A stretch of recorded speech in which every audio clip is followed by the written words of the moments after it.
Ya, pergerakan yang cukup sempit kalau kita bandingkan dengan pergerakan di 2 hari terakhir pekan lalu, di mana emas cenderung turun atau tertekan sampai zona 18-16 dan range pergerakan kali itu lebih dari 20 bahkan 30 poin. Tapi kurang lebih dalam 2 hari terakhir kita hanya mendapatkan pergerakan di kisaran 20 poin saja. Otomatis pergerakan ini menggambarkan terkait dengan apa yang sedang dinantikan oleh para pelaku pasar, yaitu dengan pernyataan dari Joe Biden sebagai presiden terpilih AS yang juga membuka tentang kemungkinan paket stimulus terbaru dengan nilai triliunan dolar. Lalu kemudian yang tak kalah menarik adalah tentang pernyataan dari Ketua Fed, Jerome Powell, yang akan melanjutkan atau kurang lebih di hari Jumat dini hari. Nah, dua hal itulah yang akan menjadi trigger dan juga mungkin saja entah itu penurunan ataupun kenaikan jauh lebih tinggi. Nah, yang terpenting untuk malam ini sendiri hanya ada rilis data CPI yang juga tak kalah penting sebetulnya, karena aspek yang sedang dinantikan adalah terkait dengan inflasi. Kalau memang inflasinya sudah mulai naik, mulai tumbuh, maka kemungkinan inilah trigger di mana Fed atau Central Bank akan kemungkinan perlahan mulai membuka peluang untuk melakukan kenaikan suku bunga. Tapi ada dua hal yang disorot, yaitu terkait dengan pernyataan FOMC di bulan Desember yang lalu, di mana dengan kesepakatan bahwasannya mereka tetap tidak akan tergesa-gesa untuk menaikkan suku bunga, meskipun dengan keadaan katakanlah dengan data ekonomi yang relatif lebih baik. Tapi juga ada cenderungan bahwasanya tentang taper atau pengurangan QE atau pembelian aset yang sudah mulai didengungkan oleh para pejabat ofisial dari Fed itu sendiri.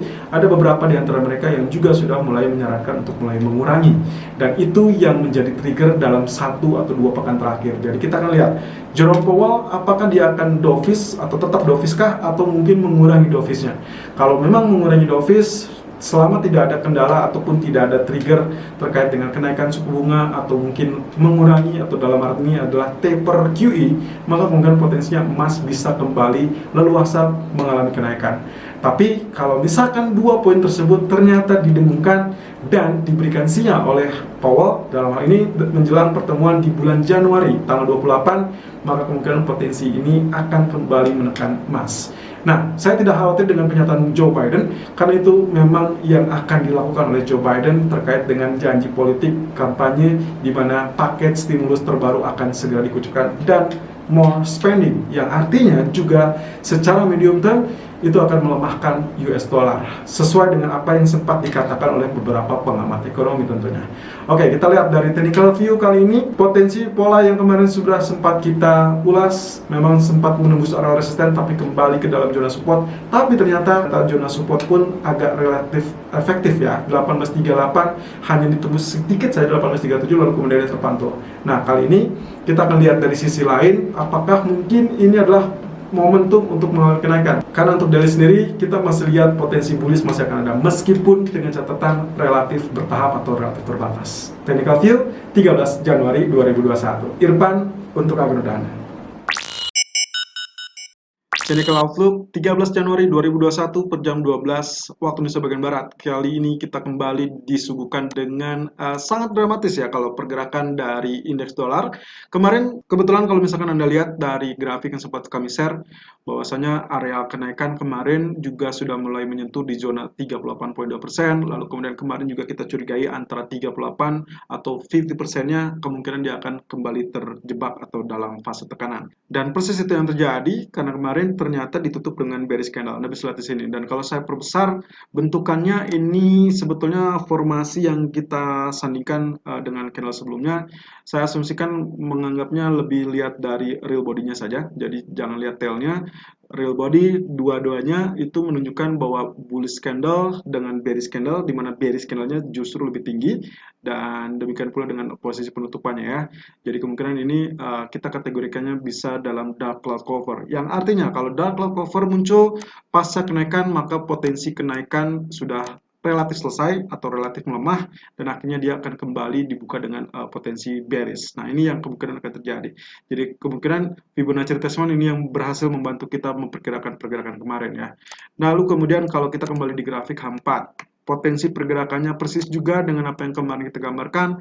Kemarin saya sempat memberikan tanda bahwasanya areal tertinggi historical price di sini bisa saja menjadi areal gangguan, dan juga kalaupun kenaikan hanya relatif tertahan di 91.15, tapi juga bisa jadi langsung mengalami penurunan. Dan itu yang terjadi juga ya, kenaikan tidak bertahan lama, hanya mencoba 90.60 lalu kemudian dia tergelincir. Nah, sekarang yang menjadi pertanyaan kita adalah apakah dia akan terpantau? Ya, terpantau berarti ini hanya sekedar pullback normal, atau dia kembali terjebak dalam fase tekanan di bawah zona garis biru. Ya, kalau dengan demikian saya bisa saja ini saya hapus ya garis kuningnya, jadi kita terfokus di areal garis biru ini ya, antara dua garis ini. Kalau misalkan ini berhasil ditembus, berarti welcome to another bearish trend untuk US dollar. Lalu kemudian di grafik H1 juga kita tidak kalah dengan apa yang sempat kemarin kita ragukan, yaitu terkait bisa saja kenaikan relatif terbatas, apalagi kita lihat ada gap yang belum tertutupi, dan ternyata gap tertutup bahkan jauh lebih dalam di bawah garis trendline ini. Nah, perhatikan dengan zona kemarin saya sempat mengatakan kenaikan mungkin saja tidak akan lebih tinggi dari yang pola sebelumnya 90.73, dan itu persis dengan yang terjadi. Perlahan tapi pasti dia mengalami penurunan, menutupi gap, lalu kemudian ternyata akhirnya tembus. Nah, kali ini kalau misalkan kita lihat zona supportnya di berapa, ini adalah area support kita, sekarang sedang berada di area ini, ya, persis dengan area ini, itu ada di 89.97, dan juga support keduanya 89.69, ya, relatif terdekat memang, karena memang ini grafik H1. Kemudian kalau ternyata dia mengalami rebound ataupun pullback, ya, saya anggap ini adalah pullback biasa, di garis biru ini 90.20, jadi ini masih menjadi acuan kita, lalu kemudian nantinya dia akan kembali tertekan. Jadi sifatnya seperti biasa ya.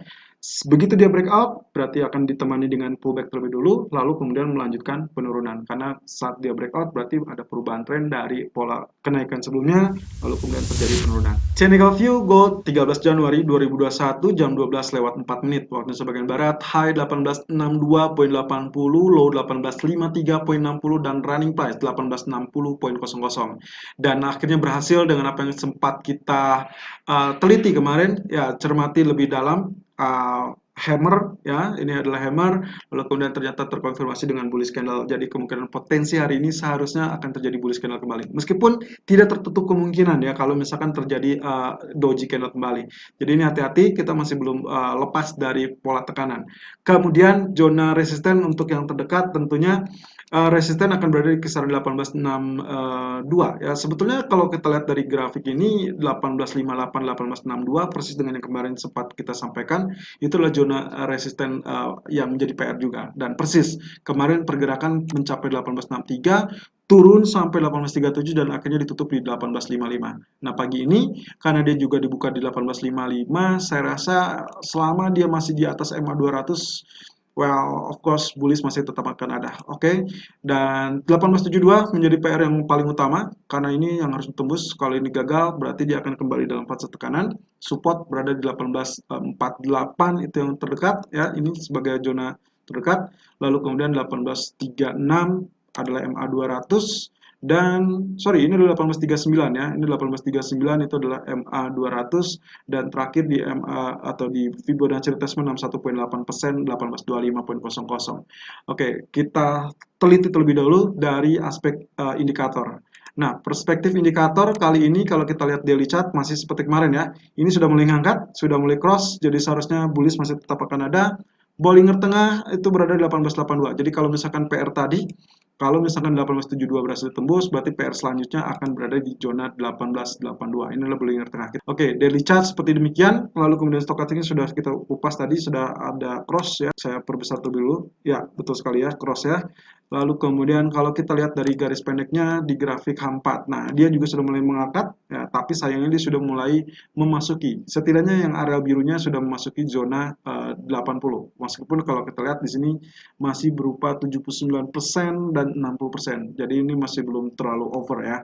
Tapi hati-hati kalau misalkan over, dan juga dia sudah berada di area Bollinger Tengah. Nah, ini secara historical kemungkinan akan terjadi perlawanan. Sangat wajar. Jadi yang skemanya yang paling baik gimana? Skema yang paling baik berarti dia harusnya turun dulu, ya. Turun mungkin nantinya dia akan naik, ini Bollingernya akan naik, mencoba menutup, berarti dia akan bertemu di kisaran 1830 atau 1834 ya. Itu kemungkinan Bollingernya, Bollinger bawahnya naik, ininya akan turun dulu, lalu nantinya dia baru akan membentuk pola W atau kita sebutnya double bottom. Oke, di grafik H1 saya melihatnya seperti ini. Polanya dia sedang terkoreksi, lalu kemudian Bollinger Tengah ada di area 1853, itu persis dengan area low kali ini.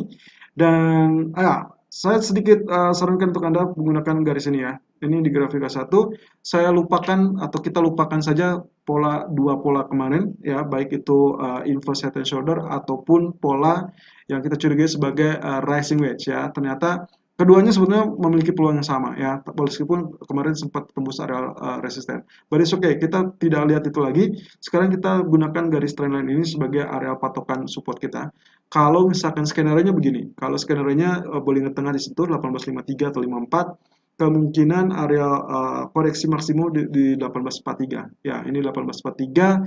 Kemudian saya berharap ini sudah berada di bawah, setidaknya hampir mirip dengan kemarin, jadi kita bisa lakukan buy di area tersebut. Jadi idealnya, area ideal akan berada di kisaran 1842, 1844 ya, atau mungkin saja di Bollinger bawah. Bollinger bawahnya itu ada di 1838. Persis dengan area kemarin ya.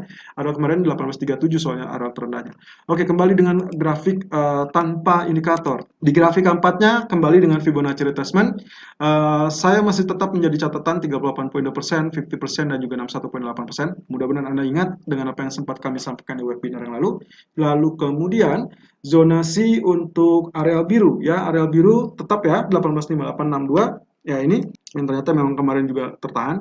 Ekspektasi saya begini, setelah dia penurunan maka kita perlu triggernya adalah pola pembalikan arah, yaitu kalau misalkan kita lihat tadi di areal ini berarti penurunan nantinya akan menjadi areal double bottom. Jadi di grafik ini pun sama.